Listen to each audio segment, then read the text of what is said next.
Having a house fire is a devastating experience that can quickly turn your home and all your belongings into ashes.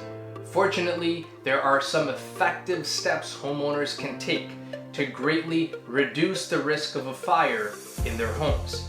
The first step you can take to prevent a fire from occurring in your home is to install fire alarms and smoke detectors.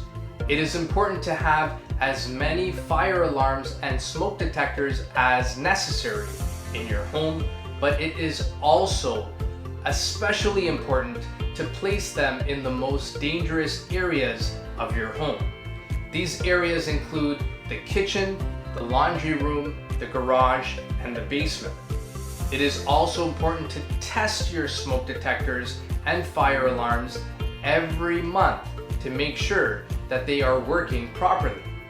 If you have a fireplace, it is important to clear the flammable materials away from the area where wood is being burnt. It is also important to keep the chimney clean on a regular basis.